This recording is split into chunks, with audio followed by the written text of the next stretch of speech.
नमस्कार, स्वागत है आपका इस कार्यक्रम में। भारत की राजनीति इस समय बड़े ही दिलचस्प मोड़ मोड़ पर है। जो कल्याण बनर्जी, कीर्ति झा आज़ाद के साथ मिलकर ममता बनर्जी का बचाव कर रहे थे, बीजेपी की आलोचना कर रहे थे, वो अब बागी हो गए हैं। जो सयानी घोष एक समय तक सनातन धर्म का अपमान कर रही थी और बीजेपी के जो ट्रोल्स हैं, उनके एजेंडे पर थी, उनकी मुलाकात अब निशिकांत दुबे, भूपेंद्र यादव से करा रहे हैं।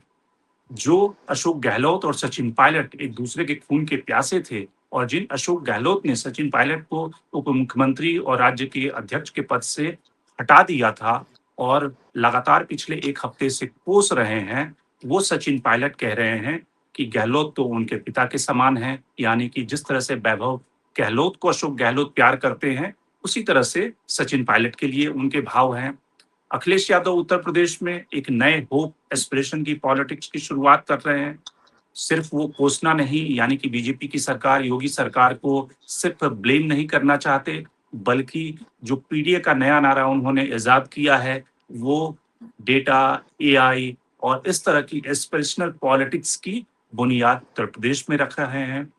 तो इन सारे सवालों को हम समझेंगे, उत्तर प्रदेश की पॉलिटिक्स, अशोक गहलोत की पॉलिटिक्स और जिस तरह से पश्चिम बंगाल में जो टर्निंग हो रही है, उन सारे सवालों को हम आज के कार्यक्रम में समझने की कोशिश करते हैं। हमारे साथ 2 मेहमान जुड़ रहे हैं, शशिकांत पांडे, जो पॉलिटिकल साइंस के प्रोफेसर हैं, भीमराव अंबेडकर यूनिवर्सिटी में उत्तर प्रदेश की पॉलिटिक्स पे नज़र रखते हैं और साथ ही देश की राजनीति पे भी नज़र रखते हैं और साथ ही सुनील शुक्ला साहब, सीनियर जर्नलिस्ट हमारे साथ जुड़ रहे हैं। शुरुआत करते हैं सुनील जी आपसे। पश्चिम बंगाल में तो कुछ अद्भुत हो रहा है। एक तरह से कौन कब अपनी लॉयल्टी चेंज कर रहा है रातों-रात ये समझ में नहीं आ रहा। शत्रुघ्न सिन्हा जो अब तक ये उनका नाम आ रहा था कि बागियों की लिस्ट में, अब वो उन्होंने ऐलान कर दिया है कि वो ममता बनर्जी के साथ में हैं। एक सांसद जिनका नाम बागियों की लिस्ट में था, वो खुलेआम आ गई हैं कि मुझसे तो बिना पूछे हुए उस लिस्ट में नाम डाल दिया गया। जिस सयोनी घोष को 1 हफ्ते पहले तक ममता बनर्जी ने यूथ विंग का प्रेज़िडेंट दोबारा रिटेन किया था, वो बागियों के साथ में जा मिली है। कल्याण बनर्जी अब तक ममता बनर्जी का पक्ष ले रहे थे, अब वो कहीं न कहीं कह रहे हैं कि अभिषेक बनर्जी और उनमें से चुनना होगा। तो ये हो क्या रहा है? ये किस तरह का भक्ति काल चल रहा है? अवसरवादिता का चरम काल चल रहा है? कौन-सा काल चल रहा है? धन्यवाद अरविंदेश जी। यह वह काल है जिसमें आप सत्ता का मुकाबला नहीं कर सकते। यह वह काल है जिसमें सत्ता अन्य राजनीतिक दलों को समान अवसर देने के लिए तैयार नहीं है। यह वह काल है जिसमें सत्तारूढ़ दल अपने सामने किसी भी राजनीतिक दल का अस्तित्व स्वीकार करने के लिए तैयार नहीं है। निष्ठाएं बदल रही हैं, अगर स्वाभाविक रूप से बदलती रही हैं, लेकिन दबाव डाल करके आपकी निष्ठाओं को बदला जाए तो ये बड़ा सवाल है। टीएमसी किसी भी राजनीतिक दल में टूट हो सकती है। किसी भी राजनीतिक दल के सदस्य अपनी पार्टी छोड़कर दूसरी पार्टी में जा सकते हैं। कई कई नेताओं ने कहा है कि अगर नेता एक जगह टिका हुआ है, इसका मतलब वो जीवंत नहीं है। व्यंग में लोग ये भी कहते रहे। लेकिन सवाल है कि जब एकदम पूरा प्रयास किया जाए, पूरा का पूरा तंत्र लग जाए किसी राजनीतिक दल को तोड़ने के लिए, फिर बचाव करना बहुत मुश्किल है। तो कुल मिलाकर अवसरवादिता का जो प्रचंड, जिसको नंगा नाच हम कहते हैं, वो जो दिख रहा है पिछले 1 हफ्ते से, वो शायद अभूतपूर्व है। देखिए, भारतीय जनता पार्टी दबाव में किसी के दबाव में आने वाली नहीं है। वो अपनी शर्तों पर लोगों को लेगी। आज की स्थिति में भारतीय जनता पार्टी नहीं है कि आने वाला जो नेता है उसकी शर्तों को माने। उपेंद्र कुशवाहा की स्थिति आपके सामने है, तो वह स्थिति नहीं है। आप भारतीय जनता पार्टी के पास अपने पार्टियों को तोड़ने के अपने तरीके हैं। उसमें सबसे बड़ी चीज है कि अगर आपके खिलाफ मामले चल रहे हैं कहीं, तो बहुत मुश्किल है आपका टिका रहना। या फिर आप तैयार रहिए कि किसी भी इस जल जाने के लिए, केंद्रीय एजेंसियों के शिकार होने के लिए, बिना किसी मामले के जब आप केंद्रीय एजेंसियों के खिलाफ कार्रवाई कर सकती हैं। ये न्यूजीलैंडी वाला मामला क्या है, पुरकायस्थ साहब के साथ क्या हुआ, न्यायालय ने क्या कह दिया। तो ये सभी उदाहरण है। ये निश्चित रूप से टूट होती है। इसी पार्टी में, टीएमसी में, जवाहर सरकार पार्टी छोड़ के चले गए थे। उन्होंने पार्टी के कामकाज से असहमति व्यक्त की, छोड़ दिया उन्होंने, बाकायदे बयान दिया।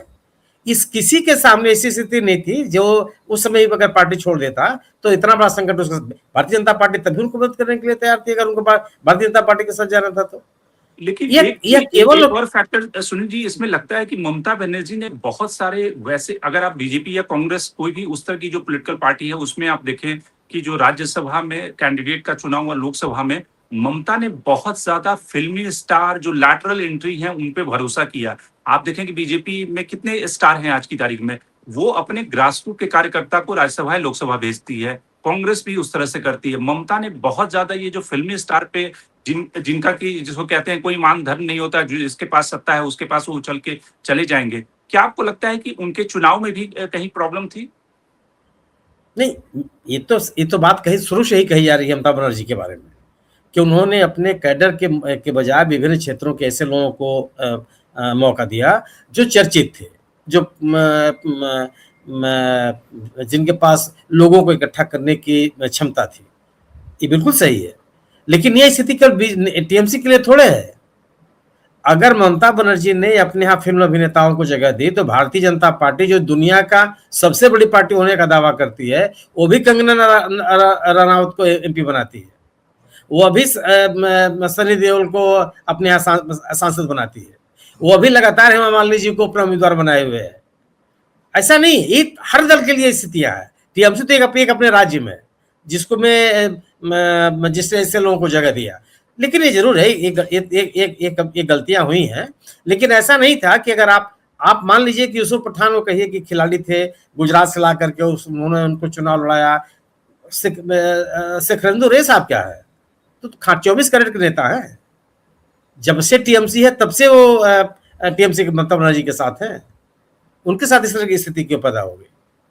जो अभी जो कोलकाता नगर निगम के मेयर साहब थे, शुरू से ममता बनर्जी के साथ रहे हैं, राजनीति ही करते रहे।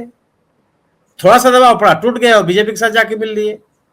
रमेश जी, यह केवल इस पर नहीं लागू होता कि आप राजनीतिक व्यक्ति नहीं है या ऐसी पृष्ठभूमि से नहीं आए हैं जिससे जो पूरी तरह से राजनीतिक क्या हो।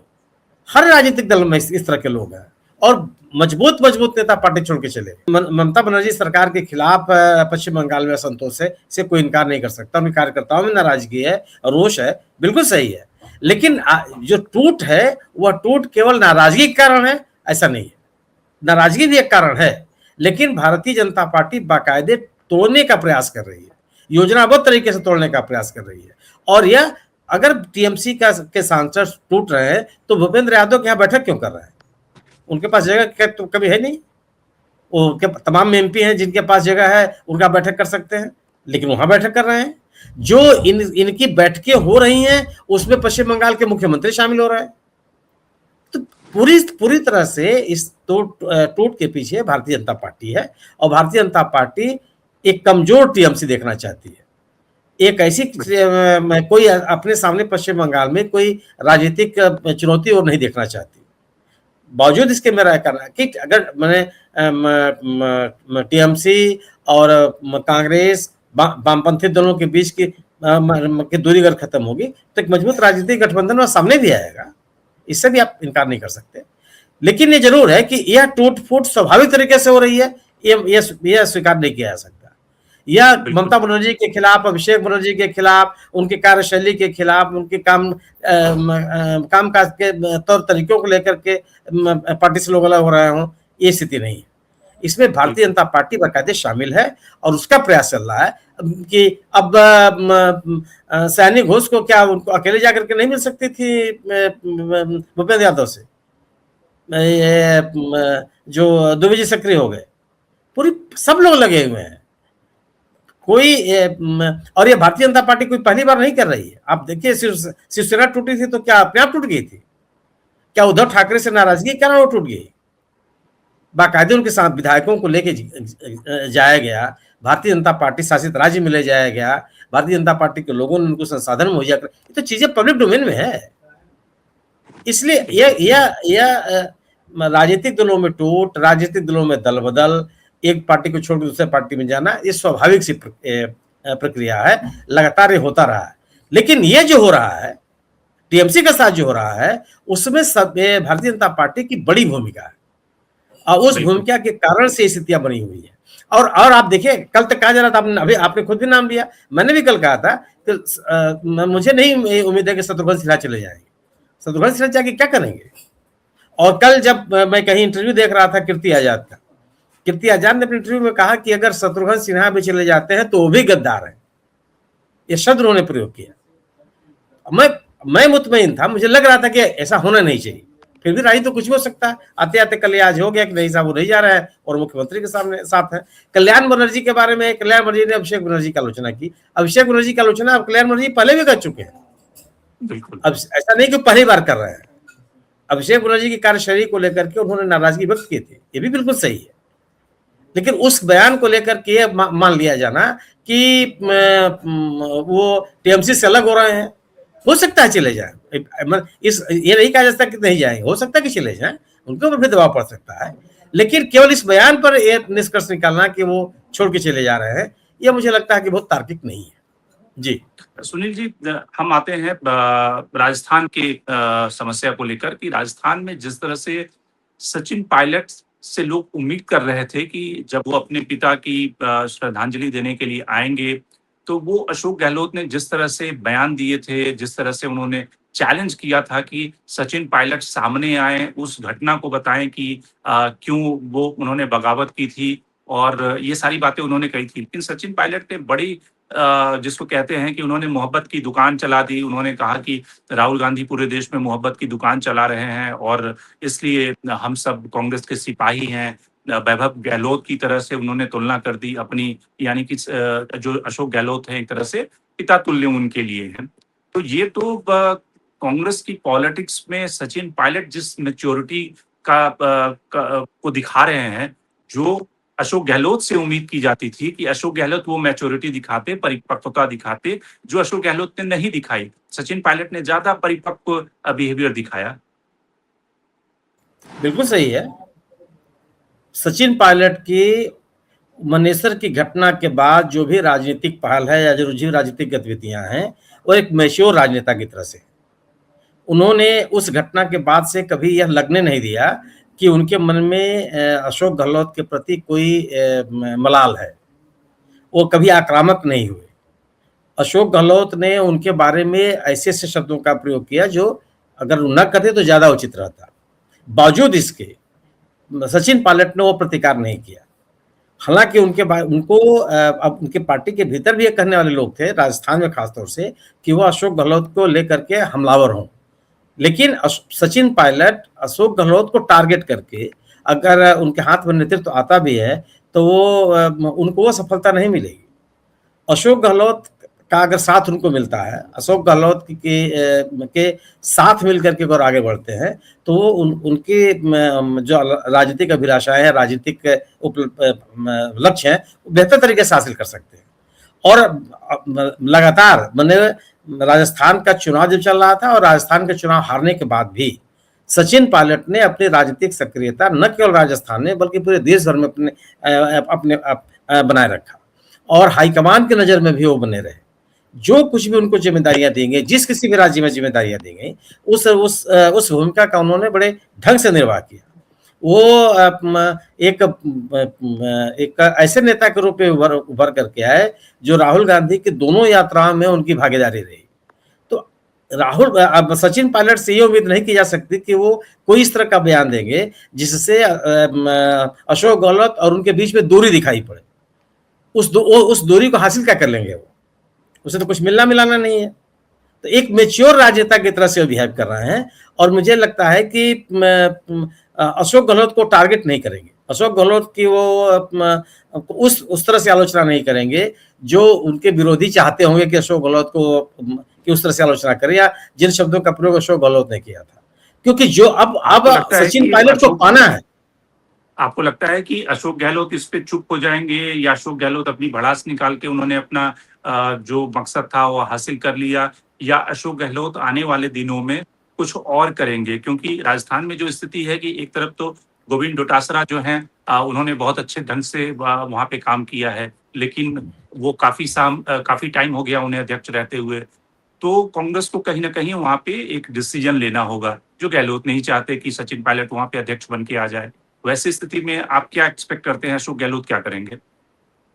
अशोक गहलोत मोर्चा नहीं खोलेंगे सचिन पायलट के साथ, नहीं, क्योंकि मोर्चा तो खोल अब चुके वो। नहीं नहीं, जो उन्होंने बयान दिया, लेकिन वो ये स्थिति नहीं होगी कि नहीं नहीं, अगर आपने इनको बनाया तो हम मैंने एक किसी प्रतिकार की बहुत बड़े अगली सतह पर चले जाएंगे, वो पार्टी छोड़ देंगे या इस्तीफा दे देंगे या विद्रोह हो जाएगा या अपने समर्थकों को साथ ले लेंगे, वो स्थिति नहीं आने वाली है। अब जो वो वही चाहेंगे जो हाईकमान चाहेगा। हाईकमान अब लगने लगा है कि वो सचिन पायलट को प्रोत्साहित करेगा।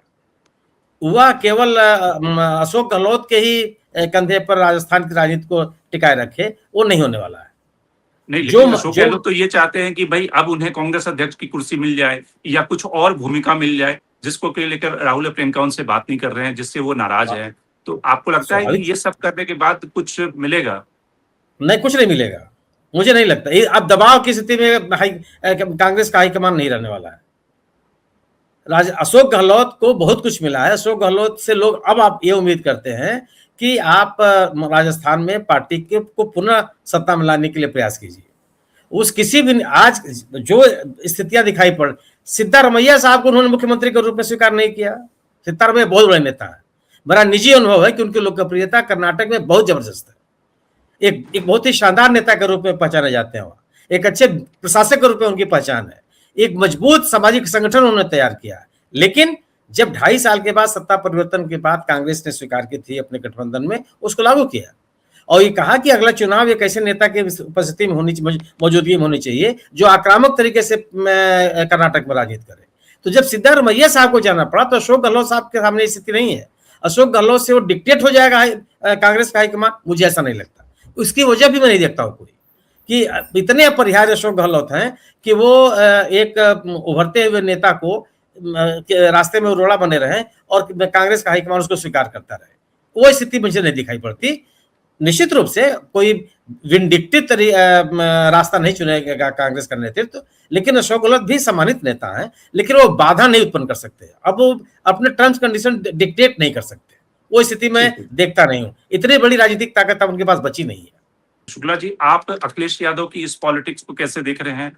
जिस पॉलिटिक्स की वो शुरुआत पिछले कुछ दिनों से कर रहे हैं, जिसमें कि उन्होंने पीडीए प्लान डेवलप और एसेंट नया नारा दिया है, जिसमें कि data analytics, AI, partnership, collaboration, इन सब को लेकर यूथ के बीच, युवाओं के बीच में किस तरह से उन्हें रोजगार, नए अपॉर्चुनिटी मिले, इन सब मुद्दों को अलग अलग जगहों पर वो एड्रेस कर रहे हैं। तो क्या अखिलेश यादव एक सिर्फ क्रिटिसिज्म तक नहीं सीमित रखना चाहते, जैसे विपक्ष के ज्यादातर नेता रहते हैं, वो एक सॉल्यूशन भी देने की कोशिश कर रहे हैं ताकि लोगों में एक भरोसा, एक उम्मीद जगे?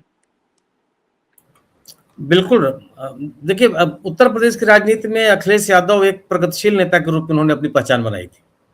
जब 2012 से 17 के बीच में सत्ता में थे, उस दौरान भी उनकी जो कार्यशैली थी या लोगों के बीच संवाद करने का तरीका था या जो उस तरह के कार्यक्रम भी उन्होंने चलाए, उसमें वो एक ऐसे नेता के रूप में उभर करके सामने आए थे जिसकी सोच बहुत प्रगतिशील थी और एक आधुनिक सोच थी।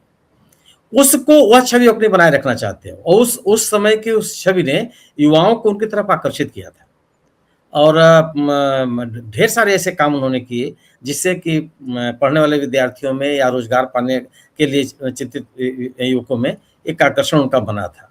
तो अपने सामाजिक समीकरणों के साथ साथ यह जो उनकी छवि है उसको भी वो बरकरार रखना चाहते हैं और ये जरूरी भी है। केवल सामाजिक समीकरणों के भरोसे ही आप अपनी राजनीति को आगे नहीं बढ़ा सकते। मजबूत सामाजिक समीकरण के साथ है जिस तरीके का उन्होंने तैयार किया है, लेकिन यह भी आवश्यक है कि जो युवा वर्ग है जो जिसमें निराशा की स्थिति है, निराशा इस कदर है कि डिजिटल प्लेटफॉर्म पर बना हुआ एक काकरोच जनता पार्टी, उसमें करोड़ों लोग जुड़ गए। ये निराशा की एक बहुत ही पराकाष्ठा है। ऐसे में यह आवश्यक है कि एक नेता जो युवा है, सोच उसकी नई है, एक पढ़ा लिखा नेता है, वह लोग युवाओं के सामने भी एक अपनी स्ट्रेटजी रखे कि वो चाहता क्या, किस तरीके से ले जाना चाहता है। तो वह एक पहल है, वह युवाओं के साथ जुड़ने की, पढ़े लिखे लोगों के साथ जुड़ने की, प्रगतिशील सोच रखने वाले लोगों के साथ जुड़ने की कोशिश है। कई बार ये होता है कि कुछ ऐसे समूह के लोग होते हैं जो केवल सामाजिक समीकरणों को स्वीकार नहीं करते। वो चाहते हैं कि आप आपके पास विकल्प क्या है, किस तरह के समाज आप बढ़ाना चाहते हैं, किस तरह का गवर्नेंस आप देना चाहते हैं, किस तरह की आधुनिक सोच आपके पास है, आधुनिकता के किन संदर्भों के साथ आप आगे बढ़ना चाहते हैं। ये लोगों के मन में अभिलाषाएं हैं। उत्तर प्रदेश एक बड़ा राज्य है, वहाँ अखिलेश यादव की यह पहल ये स्वागत योग्य है, लेकिन केवल बयानों से काम नहीं चलने वाला। आवश्यक आज की स्थिति है कि एक जो पब्लिक कनेक्ट है वो बेहतर बनाने की आवश्यकता है। अखिलेश यादव के पास सब कुछ है, मतलब एक अच्छे नेता हैं, लोकप्रिय हैं, सामाजिक समीकरण उनके पास है, पार्टी का संगठन उनके पास मजबूत है, समर्पित कार्यकर्ताओं की जमात पूरी है, एक चुनाव लड़ने की जो लॉजिस्टिक्स है वो उनके पास है, गठबंधन भी बेहतर चला के बना के चल रहे हैं। लेकिन ये भी है कि उनकी एक जो लोगों से जुड़ने की एक जो कोशिश है वो और सघन होनी चाहिए। आप केवल कार्यालयों में बैठ करके इन लक्ष्यों को हासिल नहीं कर सकते। भारतीय जनता पार्टी के साथ आपको लड़ना है। भारतीय जनता पार्टी एक ऐसी पार्टी है जो लगातार लोगों के बीच मौजूद है अपने संगठनों के माध्यम से। उनके नेता अपने कार्यकर्ताओं से और समूहों से जुड़ने के लगातार प्रयास में रहते हैं। विभिन्न जिलों में आप देखिए, विभिन्न जिलों में भी अगर इनके बड़े बड़े नेता जाएंगे तो अलग अलग समूहों से अपने ही समर्थकों से मिलेंगे। स्वाभाविक सी बात है कि जो उनसे असंतुष्ट लोग हैं उनसे मिलना कोई सवाल नहीं पैदा होता, वो अपने लोगों के बीच मिले, माने कि उनका जो समर्थक वर्ग है वो उनके साथ बना रहे और बल्कि नए लोगों को भी जोड़ करके पार्टी तक लाए। इस कोशिश की आवश्यकता है भी समाजवादी पार्टी में। समाजवादी पार्टी जो इसमें नजर आता है कि पिछले चुनाव में जो बीजेपी ने सबसे ज्यादा जिस मुद्दे पर, अगर 2017 का विधानसभा चुनाव देखें, उसमें कामयाबी पाई थी, वो लॉ एंड ऑर्डर था। और अखिलेश यादव की पार्टी या समाजवादी पार्टी की इमेज उन्होंने गुंडों की पार्टी के रूप में तब्दील कर दी थी कि किस तरह से लॉ एंड ऑर्डर खराब था। अखिलेश यादव उस इमेज से निजात पाना चाहते हैं। उनको लगता है कि जब तक अपनी इमेज को एक तरह से यंग जेनजी जनरेशन जो कि नए विजन के साथ, नए ड्रीम के साथ, जिसके पास विकास का एजेंडा है, जो नए भारत की मुहावरे को समझता है, डेटा सेमीकंडक्टर की बात करता है, तो शायद इसलिए अलग अलग शहरों में जो बड़े बड़े कन्वेंशन उनके हो रहे हैं जिसमें कि न केवल इन्वेस्टर, विद्यार्थी, इंडस्ट्री के लोग शामिल हो रहे हैं, उसके जरिए वो इमेज को चेंज करना चाहते हैं। बिल्कुल सही है। अभी उन्होंने अपने दोनों बातें समाजवादी पार्टी के साथ थी। भारतीय जनता पार्टी ने पूरी तरह से स्थापित करने की कोशिश की कि यह यादवों की पार्टी है। आप याद कीजिए कि 2017 के चुनाव में किस तरीके से बड़े पैमाने, जिसको आज तक साबित नहीं किया जा सका, कि उत्तर प्रदेश लोक सेवा आयोग की परीक्षा में एसडीएम के पदों के खिलाफ के लिए जो चयन हुए थे उसमें सर्वाधिक यादव थे। आज तक ये साबित नहीं हो पाया, लेकिन ये नैरेटिव बन गया। तो यादवों की पार्टी है, इससे भी उन्होंने अपनी पार्टी को बाहर निकाला। लोकसभा के चुनाव में 2024 के लोकसभा के चुनाव में केवल मुलायम सिंह जी के परिवार के अलावा किसी यादव को उन्होंने टिकट नहीं दिया। यह भी एक धारणा बनाई गई कि अपराधियों की पार्टी है। किसी माफिया को उन्होंने टिकट नहीं दिया। जो लोग थे उनको बाहर रखा, जो संगठन में भी उनको कोई स्थान नहीं दिया। बहुत तो लाइन लगे हुए थे, लेकिन ये कोशिश की गई कि उनको पार्टी से दूर रखा जाए। ये जो लॉ एंड ऑर्डर के को लेकर के भारतीय जनता पार्टी ने अपने पक्ष में माहौल बनाया, इनके खिलाफ माहौल बनाया, उसको भी तोड़ने की कोशिश की। और लोगों के बीच में गए हो, अभी समय लगातार वो विभिन्न राज्यों में, राज्य के विभिन्न जिलों में क्या कर रहे हैं कि पीडीए के जो अभ्यर्थी हैं उनके साथ किस तरह का भेदभाव किया जा रहा है, बड़े पैमाने पर इसका प्रचार हो रहा है। बड़े पैमाने पर पार्टी हर छोटी बड़ी सभाएं कर रही है, लोगों के बीच में जा रही है, सिविल सोसाइटी के बीच में जा रही है, मीडिया के बीच में जा रही है, और बाकायदे बुकलेट तैयार कर रखा है समाजवादी पार्टी ने, लोगों के बीच में ले जा रही है।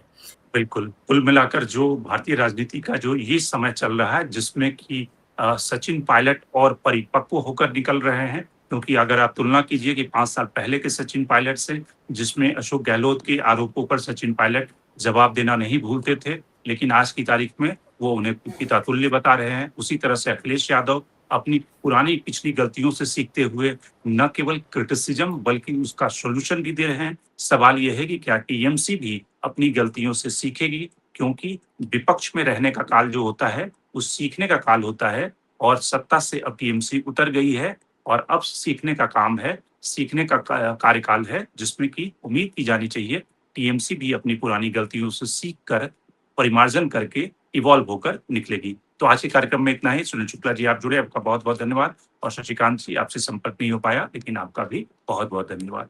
देश दुनिया की बाकी खबरों के लिए आप बने रहिए टेलीविजन।